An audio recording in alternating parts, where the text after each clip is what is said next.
habari. Tunaofuraha kukukaribisha katika kipindi chetu kizuri cha mafungo ya siku 12, mafungo ya kujinyima chakula kwa ajili ya kumshukuru Mungu kwa kutulinda mwaka mzima 2025 na kupanda mbegu kwa ajili ya mwaka ujao 2026. Mafungo yetu haya yana sehemu mbili, yana sehemu ya asubuhi na sehemu ya jioni, ambapo katika kila siku moja ya mafungo inawakilisha mwezi mmoja katika mwaka, na ndio maana ni siku 12 na mwaka una miezi 12. Leo ni siku ya 3 ya mafungo yetu, ikiwa na maana ya kwamba katika siku hii ya 3 kwa upande wa asubuhi tutaenda kushukuru kwa ajili ya namna Mungu alivyotulinda. Tutasimama kwenye malango ya mwezi wa 3 2025. Tutasimama kwenye lango la mwezi wa 3 2025 kumshukuru Mungu namna alivyotulinda katika mwezi huo na miezi mingine katika mwaka mzima kadiri ya neema yake. Lakini pia tunaambatanisha na sadaka zetu ambazo tutazitoa pale mwishoni mara baada ya kuomba za shukrani. Hivyo mtu wa Mungu, tunakukaribisha, na ni muhimu sana unaposhiriki haya mafungo uwe katika hali ya kufunga chakula. Kwa yule ambaye una afya njema, hakikisha umefunga chakula. Yule ambaye una changamoto, funga kwa kusali peke yake. Karibuni sana wapendwa, naomba tufungue kwa sala ili moja kwa moja tuanze mafungo yetu, ikiwa ni siku ya 3 asubuhi. Kwa jina la Baba, la Mwana na Roho Mtakatifu, amen. Baba Mungu, tunakushukuru, tunasema asante kwa sababu wewe ni Mungu muumba mbingu na nchi. Hakika Baba, nisiposema asante ulimi wangu ugandamane, e Bwana, kwa sababu uliyotenda ni mengi katika mwaka huu 2025. Uliofanya ni mengi katika maisha yangu. Umefanya tena na tena na zaidi, e Bwana. Ndio maana tuko hapa kukunyenyekea, Alfa na Omega. Tasema Mungu, ni siku nyingine na wakati mwingine ambao unatupa kibali kukutana. Tunaomba Roho Mtakatifu usimame pamoja na sisi, ili Mungu yale ambayo tunaenda kuyafanya siku ya leo Baba yakaweze kuwa na faida mbele zako. Tunaachilia damu ya Yesu katikati yetu, tunaachilia damu ya Yesu katikati yetu. Tunaomba damu ya Yesu Kristo iwaguse watu wote walioko hapa, ili wote tuwe na utayari wa kushukuru. Tunayaweka malango ya mwezi wa 3 mwaka 2025, tunayaweka wakufu mbele zako. Tunaomba Roho Mtakatifu yasimamie, ili kile tunachoenda kukifanya kiweze kuwa na kibali, katika jina la Mungu Baba, Mwana na Roho Mtakatifu, na kila mwenye pumzi tunaomba aseme amen. Karibuni sana wapendwa. Somo letu ambalo tutatembea nalo katika siku hii ya leo linaitwa shukuru kwa ajili ya mbegu iliyopandwa malangoni bila kujali matokeo yake. Ni somo ambalo tumekuwa nalo tangu siku ya kwanza kwa upande wa asubuhi. Shukuru kwa ajili ya mbegu iliyopandwa malangoni bila kujali matokeo yake. Shukuru kwa ajili ya mbegu iliyopandwa malangoni bila kujali matokeo yake.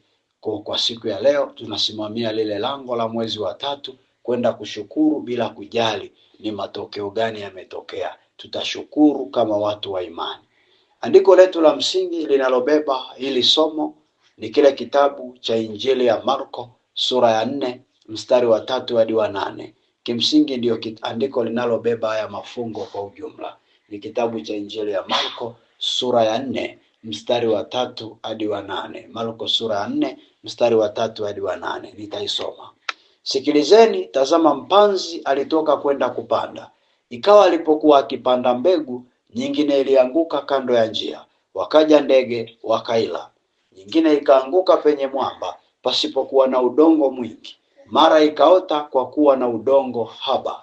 Hata jua lilipozuka iliungua, kwa kuwa haina mizizi ikanyauka. Nyingine ikaanguka penye miiba, ile miiba ikamea ikaisonga isizae matunda. Nyingine zikaanguka penye udongo ulio mzuri, zikazaa matunda, zikamea na kukua na kuzaa, 130, moja zikamea na kukua na kuzaa 130, 160 na 100. Oh, haleluya! Wana wa Mungu ale hai. Katika andiko hili tumekuwa tukiona namna ambavyo mpanzi alipanda mbegu, na huyo mpanzi anaweza akawa ni mimi au ni wewe. Na alipopanda mbegu tunaona mbegu ya kwanza aliipanda kando ya njia, haikuota, ndege akaila. Mbegu ya pili tunaona anaipanda kwenye mwamba, na yenyewe pia haikuota kwa sababu haikuwa na mizizi, jua likaichoma ikafa. Mbegu ya tatu akaipanda kwenye miiba, na yenyewe pia Biblia inasema haikuzaa, haikuota. Afu mbegu ya tatu akaipanda kwenye udongo mzuri, mbegu ya nne yenyewe ndiyo ikaota. Kwa ujumla tukaona mbegu tunayoiongelea hapa ni mipango na malengo na mikakati mbalimbali tunayokuwa nayo pale tunapoingia kwenye mwaka. Kila mwaka unapoanza, kila mtu anaingia akiwa na mipango yake, malengo yake na mikakati yake ambayo anatamani akutane na Mungu akimfanikisha kwenye mwaka huo. Tukaona namna ambavyo kuna maeneo manne katika hizi mbegu. Tumeshajifunza eneo la kwanza ambalo ni mbegu ilianguka kando ya njia, ndege wakaila. Tulijifunza upande wa asubuhi tukashukuru, na upande wa jioni tukajifunza namna unavyoweza ukapanda na ukamzuia ndege asile tena.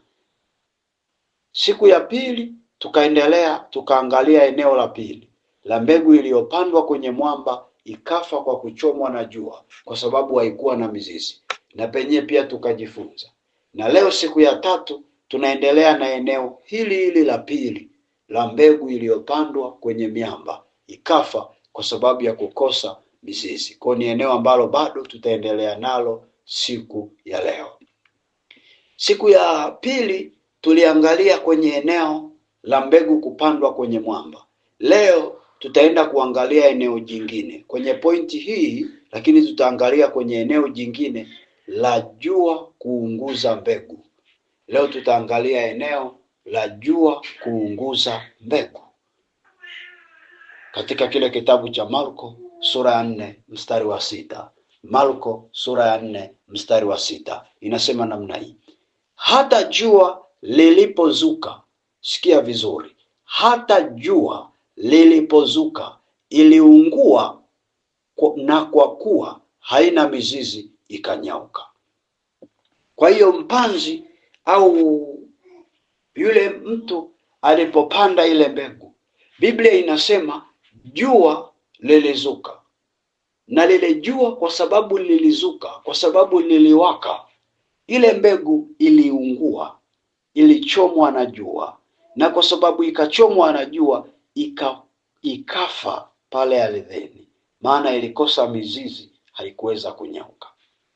Kwa watu ambao wamewahi kulima wanafahamu vizuri, ukilima msimu wa kiangazi, mmea hauwezi kuota mpaka umwagilie maji. Kwa nini? Kwa sababu jua halioteshi mimea, linanyausha mimea. Na ndio maana ikifikia msimu wa masika, spring season, unaona ndio watu wanaanza kuandaa mashamba, wanaanza kulima kwa sababu mvua zinanyesha. Wanategemea maji ya mvua yastawishe mazao yao. Lakini kipindi cha kiangazi wanakuambia kabisa huu sio msimu wa kulima, haviwezi kuota, labda ufanye kilimo cha umwagiliaji. Polepole tutaelewana. Kwa hiyo kiangazi hakuna kilimo. Kinachofanya kilimo kisiwepo kiangazi ni jua, kwa sababu jua kiasili halijaumbwa kwa ajili ya kustawisha mimea, ila limeumbwa kwa ajili ya kunyausha mimea. Na ndio maana mstari unatuonyesha huyu mpanzi alipoipanda mbegu ilinyauka kwa sababu ya jua kuwaka. Mtu wa Mungu, katika lugha ya somo letu tunapoongea neno jua kuwaka tunakuwa tunamaanisha nini? Katika somo letu tunapoongea jua kuwaka, tunapoongelea jua kuwaka tunakuwa tunaongelea ile hali ya mipango yako uliotegemea uifanikishe ndani ya mwaka mzima kuharibiwa na mashambulizi ya vita vya kiroho vinavyokuja kuzuia hatima yako ndani ya mwaka mzima.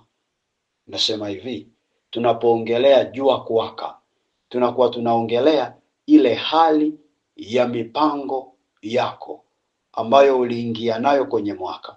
na ukawa unaamini 2025 taenda kufanya 1 2 3, 2025 taenda kupokea baraka 1 2 3, lakini ghafla hazijatokea. Kwa nini? Kwa sababu kuna mashambulizi uliyapata ya vita vya kiroho ambavyo viliinuka ili kuzuia hatima yako ndani ya mwaka huu, na ndiyo maana ulishindwa kufanikisha mipango yako. Sasa yale mashambulizi ya vita vya kiroho vilivyokuinukia mwaka huu vikawa sehemu ya kukuzuia usifanikishe malengo na mipango yako. Hivyo vita ndiyo tunaviita jua linalowaka kunyausha mbegu. Hivyo vita vya kiroho ndio tunaviita jua linalowaka kunyausha mbegu, kwa sababu vimeinuka vikakuzuia, vikanyausha mipango yako na umeshindwa kuifanikisha. Ndio maana ulianza mwaka ukiwa na malengo mengi sana, Januari, Februari, Machi. Sasa hivi Disemba ukikaa kujitazama unajiona uko pabaya. Mipango yote imeishia njiani. Kwa nini? Vita vya kiroho. Jua limewaka, limenyausha mipango yako. Na si kwamba haipo, ipo, ila haijatekelezwa. Unayo bado, ila haijatekelezwa.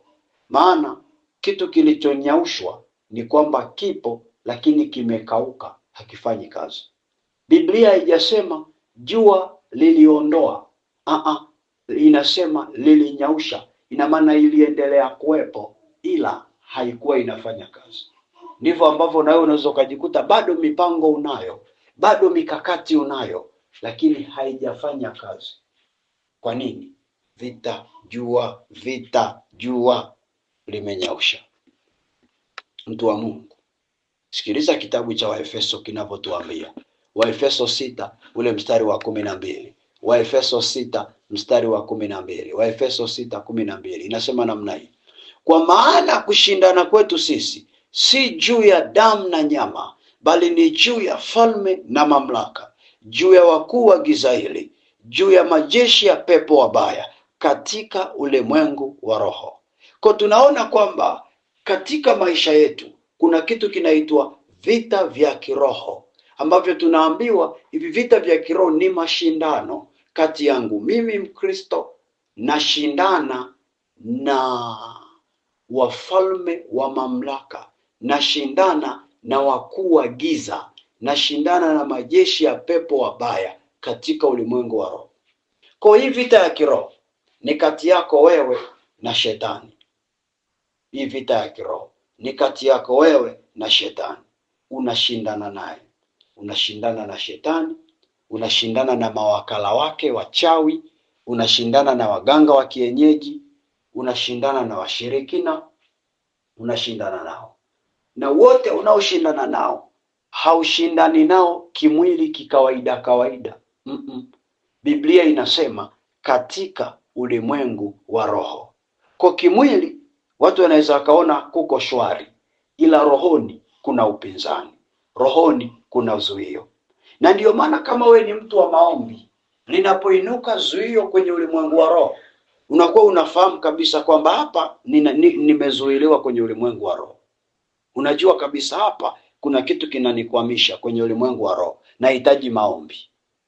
Wakati mwingine mtu anakutafuta anakuambia, mwalimu, naomba uniombee kwa sababu nilikuwa nataka kuanzisha kitu fulani, lakini nashangaa tangu niliposema taanzisha yametokea tu mambo ambayo sijui yametokea wapi, yananifanya nashindwa kuanzisha. Hela niliyokuwa nimeiweka akiba niitumie kufanyia jambo hilo, ghafla mtoto ameumwa, nimeenda kumtibia, kwa hiyo sina tena hela. Kwa mtu unajikuta kila anapoweka mkakati hela hii itaifanyia jambo hili, linaibuka jambo jingine kinyume na huo mkakati, linaifanya anaitumia ile hela na anashindwa kukamilisha hilo jambo. Kwa sababu moja ya kazi ya pesa ni kutusaidia kukamilisha mipango na malengo. Na ndio maana shetani akitaka kukuwekea zuio la wewe kutokukamilisha mipango yako, anakubana kwenye ulimwengu wa roho ukose hela. Anakubana tu rohoni, kwa sababu kumbuka hii kanuni, hii vita ni ya kiroho. Anakubana rohoni. Na 1% kubwa ya watu tulioko hapa ambao tumeshindwa kukamilisha mipango 2025. Si kwamba hatukuwa tayari, ila tulibanwa kwenye ulimwengu wa roho, kwenye eneo la pesa. Mpango unao, pesa haipo. Unakuta mtu kwenye maono yake ana kiwanja, kwenye maono yake ana ramani ya nyumba, kwenye maono yake ana furniture za ndani, kwenye maono yake ana sitting room, ana kila kitu. Afu muulize, mbona hautekelezi kuanza ujenzi? Anakuambia sina hela, sina hela. Na si kwamba mwaka mzima alikuwa apati hela, alikuwa anazipata, lakini yalikuwa yanaibuka mambo nje na matarajio yake. Inakuja hela milioni 4, lakini ghafla unasikia mtoto shuleni anaumwa, unatuma laki. Mara siji pale hivi unatuma, pale hivi unatuma. Afu ile hela ikiisha na vile vitu vinazimika. Mtu wa Mungu, hilo linaitwa zuio, ili inaitwa jua linalonyausha mbegu. Kwa mpango unabaki, ila umenyaushwa na jua la vita vilivyotapanya hela. Kanda rapo shakaraba. Ndio maana nimekwambia shetani azui uwe na maono, ila anazuia usiwe na hela ya kukamilisha maono yako. Nasema hivi, shetani hazui uwe na maono, ila anazuia hela za kukamilisha maono. Rashaka raboseke rabanderebo shaka. Roho Mtakatifu ananiambia yuko mtu mmoja yuko hapa. Yuko mama mmoja hapa. Yuko mama mmoja hapa. Ramandeke sakaraba. Raposha mandaraba. Yuko mama mali hapa. Alikuwa na mipango mikubwa mwaka huu, lakini yote imeshindikana. Yote imeshindikana kwa sababu mume wake ndiye alikuwa sababu ya kumkwamisha. Na huyo mama amejikuta kwenye moyo wake ana hali ya kumchukia huyo mwanaume, anatamani hata kuacha hiyo ndoa. Roho Mtakatifu anasema hilo lilikuwa ni pepo, hakuwa huyo mwanaume, ilikuwa ni shetani amemuingia kwa ajili ya kukukwamisha kwenye familia, kwa sababu Mungu amekuweka we mama uwe lango la mafanikio kwenye familia, na mume wako amekuwa mwiba muda mrefu. Umekuwa unajaribu kuinuka ili uinue watoto kwenye nyumba, lakini mume anakuibia hela, mume anakutesa na kukurudisha nyuma. Mungu anasema uchukua huyo mume kama msalaba, usiutupe, endelea kuubeba. Usiutupe, endelea kuubeba kwenye sala na maombi. Endelea kuubeba kwenye sala na maombi. 2026 haitakuwa kama 2025. Sijui ni nani Mungu anaongea naye, lakini mimi natii kile Roho Mtakatifu alichosema. Yuko mtu anasaidika. Ramandeke shaka. Nisikilize vizuri utanielewa. Popote ulipo unapaswa kujua kuna shetani ambaye ni kama jua, muda wowote amewaka kwa ajili ya kunyausha mipango yetu. Hii ni sentensi muhimu sana, inatakiwa ikuingie kwenye akili yako na moyo wako. Popote ulipo unapaswa kujua kuna shetani ambaye ni kama jua, muda wowote anawaka kwa ajili ya kunyausha mipango yako katika maisha. Kitabu cha Petro wa kwanza ile sura ya 5 mstari wa 8. Petro wa kwanza sura ya 5 mstari wa 8. Petro wa kwanza sura ya 5 mstari wa 8. Inasema muwe na kiasi na kukesha, kwa kuwa mshtaki wenu Ibilisi kama simba ungurumaye huzunguka akitafuta mtu ammeze. Kwa shetani anazunguka muda wote, anazunguka ni kama jua limewaka linazunguka. Nani ni mwakie anyauke? Mtu wa Mungu yuko kazini, amewaka, anakutafuta akumeze. Lakini pia kuna wanadamu wamesimama kama mawakala wa shetani, ambao wapo kama jua, muda wowote wanayaandama maisha yetu ili wakaushe mipango yetu na malengo yetu isifanikiwe. Kuna wanadamu wamesimama kama mawakala wa shetani. Wengine ndio wachawi, wengine ndio waganga wa kienyeji, wengine ndio washirikina. Muda wote wanatuvunjia nazi ili tusifanikiwe. Muda wote wanatunenea mabaya. Wengine kutwa hawalali, wanakazana kutuloga, wanakazana kutuloga, na wanachologa hawataki kuona tukiwa na maendeleo. Wengine muda wote wanafunga vifundo vya irizi. Unalala unakuta matunguli mlangoni, unalala unakuta mtu kavunja nazi katikati ya uwanja wako, unalala unakuta mambo ya uganga ambayo huyaelewi, unalala unakabwa, unanyongwa. Kwa nini? Hawataki uwe na maendeleo, hawataki usogee. Au ndio mawakala wa shetani ambao tunaishi nao hapa duniani, wamezunguka na wametanda kila eneo. Wao ni kama jua, wanamsaidia shetani kunyausha mbegu zetu zisiote. Mtu wa Mungu aliye hai, kaa na kutafakari, utagundua mambo mengi yaliyoshindikana mwaka huu kwako. Jua liliwaka la vita vya kiroho vya mawakala wa shetani kukupinga.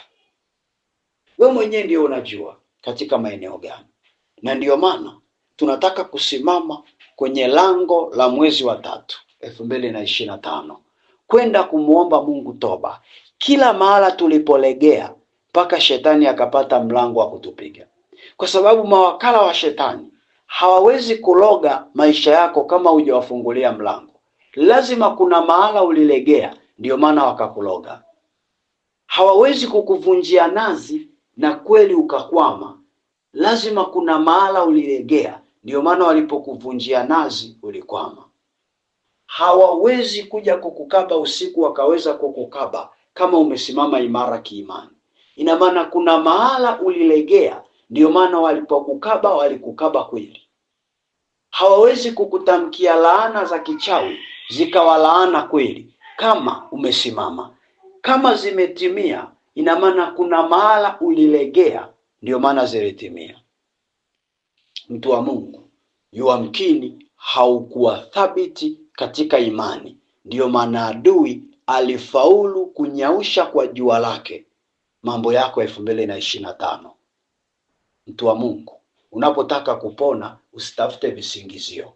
Ondoka kwenye kusingizia watu kwamba fulani ndio amenisababisha huu mwaka mimi sijafanya jambo fulani. Maana kuna watu mnamaliza mwaka mkiwa mmewabeba baadhi ya watu moyoni, mkiwasingizia wao ndio sababu ya kufanya mwaka huu uteseke, wao ndio sababu ya kufanya mwaka huu ukwame. Unakuta mtu kabisa Mkristo mzima Mkatoliki umekata aibu wa uoni, unasema yaani bila fulani huu mwaka nilikuwa naendesha gari, yaani huu mwaka hivi, unaapa kabisa unasema hivi nilikuwa naendesha gari huu mwaka, fulani ndiye amesababisha, yaani huu mwaka nilikuwa, yaani fulani ndiye amesababisha. Na kueleza hivi, wewe ni muongo. Hacha visingizio. Ukikazana kwenye visingizio hautavuka. Ondoka kwenye visingizio. Jichunguze wewe, imani yako haikuwa thabiti, ndiyo maana huyo aliyekuwa wakala wa adui alifanikiwa kunyausha mambo yako. Ungekuwa na imani thabiti asingefanikiwa. Angalia kitabu cha Petro wa kwanza kinavyosema. Nimalize na mstari afu tuombe. Petro wa kwanza sura ya 5 mstari wa 9. Petro wa kwanza sura ya 5 ule mstari wa 9. Petro wa kwanza 5:9 inasema namna hii: nanyi mpingeni huyo mkiwa thabiti katika imani, mkijua ya kuwa mateso yale yale yanatimizwa kwa ndugu zenu walioko duniani. Nisikilize polepole. Nanyi mpingeni huyo. Nani huyo? Shetani. Mpingeni mkiwa thabiti katika imani. Kwa hiyo shetani hapingwi kwa imani legelege. Shetani anapingwa kwa imani thabiti. Na ndio maana nilikwambia mwaka ujao ni mwaka wa kuishi kwa imani. Wale wote wenye imani ndio watakaoona mema. Wale wenye imani legelege, shetani atawanyaushia mambo yenu vile vile kama alivyonyausha mwaka huu. Ukitaka kumweza, imani yako iwe thabiti. Kwa nini nakupa mstari? Roho Mtakatifu anataka kufumbue macho, utambue namna ambavyo 2025 kwa wewe kuzembea na kuruhusu imani iwe thabiti. Ndiyo maana mateso yamekuinukia, tabu, dhiki, njaa na majanga mbalimbali. Enough is enough. Imetosha, imetosha, imetosha, imetosha. Na ndiyo maana tunahitaji leo kusimama kwenye lango la mwezi wa 3 la 2025 kumuomba Mungu msamaha, kumuomba Mungu msamaha. Na ndio maana nilikusemesha jana, Maombi haya ni mazuri sana ukiambatanisha na maungamo. Jitafakari tu, mwaka mzima umeanguka wapi na wapi. Nenda kaungame. Nenda kaungame. Na ndio maana tutaenda kuomba toba muda huu. Kuandaa mioyo yetu kwa kupata ondoleo la dhambi. Mtu wa Mungu, tutaenda kumuomba Mungu toba ya maombi kwa pamoja ya kujuta dhambi zetu. Maeneo ambayo tulikosea, tukawa sababu ya kusababisha vitu vyetu vikaliwa mwaka huu 2025, vikanyaushwa na adui rakandekesaka. Na baada ya toba tutapata nafasi pia ya kumshukuru Mungu kwa yale ambayo yalitokea, kwa sababu tunaambiwa tushukuru kwa kila jambo. Hata kama kuna maeneo yalinyaushwa, tutapata nafasi ya kushukuru, kwa sababu sisi ni watu wa imani. Tunaamini katika kila jambo kuna fundisho. Tayari imetokea, kuna kitu umejifunza. Ndio maana tunashukuru kwa ajili hiyo. Na kukaribisha sasa uweze kukamata sadaka yako. Kama tayari ulishaiandaa, kamata mkononi mwako. Kama umeiandaa kwa imani, kamate moyoni mwako. Kama nilivyowaelekeza, naendelea kusisitiza, maombi haya kila kipengele kina sadaka yake. Shukrani ya mwezi wa 3 ina sadaka yake maalum ya mwezi wa 3. Mbegu ya mwezi wa 3 ina sadaka yake maalum ya mwezi wa 3. Na ndio maana nilikwambia unaweza ukajiwekea utaratibu ukasema asubuhi 1000, jioni 1000. Tena siku ya pili asubuhi 1000, jioni 1000. Ni mfano tu ninatoa. Wewe ndio, kila mmoja anajua uwezo wake. Kandarabu shakaraba. Kamata sadaka yako. Tutaenda kuomba, tutaenda kushukuru. Raposha mandeke. Jesus. Naamini kila mmoja ameshakamata. Sema haya maneno pamoja na mimi. Sema, Mungu Baba. Mungu Baba, ninasogea mbele zako. Ninakushukuru kwa ajili ya neno hili ambalo umesema na mimi. Sema, Mungu asante kwa sababu nimesikia, nimeelewa na ninakubali na ninataka kupona. Ninainuka kwa upya Bwana. Ninakuomba Mungu usimame na mimi katika lango la mwezi wa 3 la mwaka 2025. Sema, Bwana Yesu, ninasimama katika lango la mwaka 2025 la mwezi wa 3. Ninaleta miezi yote mikononi mwako. Ninakuomba Mungu toba. Ninakuomba Mungu msamaha. Maeneo yote ambayo nililegea. Sema, maeneo yote ambayo nililegea. Sema, maeneo yote ambayo nilizembea. Paka adui akaja, akaunguza mbegu yangu, ikanyauka. Sema, Mungu naomba unisamehe. Maana vita vya kiroho vilipoinuka, mawakala wa shetani walipoinuka, Baba, walifaulu kuninyausha, walifaulu kunizuia. Baba, nimetambua leo kwa sababu imani yangu haikuwa thabiti, imani yangu haikuwa imara. Mungu, ninakuomba toba, ninakuomba unisamehe, ninakuomba unisamehe, maana imani yangu haikuwa thabiti. Naomba Baba unisamehe, naomba Baba unihurumie, maana imani yangu haikuwa thabiti. Ninakubali nilifanya makosa, ninakubali nilizembea. Baba, ninamimina moyo wangu. Sema, Mungu naomba unisamehe. Baba, naomba unipe mwanzo mpya. Baba, naomba unipe mwanzo mpya. Ndio maana nakushukuru kwa yote yaliyotokea. Baba, nasema asante kwa ajili ya mambo yote yaliyonikuta mwaka 2025. Nasimama kwenye lango la mwezi wa 3. Baba, ninakushukuru. Baba, ninakushukuru, maana mengi yalitokea ni kwa uzembe wangu. Baba, ninakushukuru. Nimejifunza katika haya makosa, nimejifunza katika hizi changamoto, nimejifunza katika haya mateso.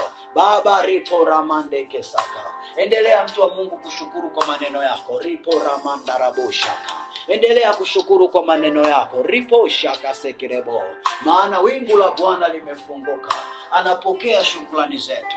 Wingu la Bwana limefunguka, anapokea shukrani zetu. Ndiyo maana endelea kushukuru. Usinyamaze kimya, mtu wa Mungu. Usiruhusu usingizi ukuelemee. Usiruhusu uzito uwepo kwenye mwili wako. Kama unaona ulipokaa panakupa uzito, ikiwezekana shuka kitandani, simama, Anza kushukuru, anza kushukuru. Wewe unayenena kwa lugha, endelea kunena kwa lugha, maana ni Roho Mtakatifu ameingia kazini, anashukuru pamoja na wewe, maana Mungu aliyofanya ni mengi mno. Shukuru, shukuru. Hata kama kuna hasara nyingi zimetokea kutokana na vitu vyako kunyaushwa, shukuru, maana unaposhukuru katika shida ni mbegu ya kupewa tena.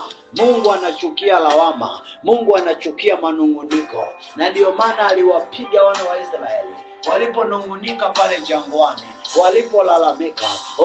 Aliwabariki na kuwapongeza wale waliokuwa wanashukuru. Mtu wa Mungu, kubali kuvaa nira ya yule mkoma mmoja aliyerudi kusema asante. Hebu na wewe rudi sasa, rudi sasa, rudi sasa, rudi sasa, rudi sasa, rudi mbele za Bwana. Kamanda wa Yesu ulioko hapa, rudi mbele za Bwana, rudi mbele za Bwana. Mimina moyo wako wa shukrani, mimina moyo wako wa shukrani. Endelea tu kushukuru, endelea tu kushukuru, maana mwaka ni mrefu, ulikuwa na matukio mengi. Kuna mtu yuko hapa aliwekwa lock up, aliwekwa lock up mwaka huu, aliwekwa lock up mwaka huu ya polisi. Tangu azaliwe hakuwaga amewekwa polisi, lakini mwaka huu aliwekwa lock up na ndani yake amejeruhiwa. Roho Mtakatifu anasema shukuru, maana limekuachia funzo hilo jambo. We shukuru, hata kama walikusingizia.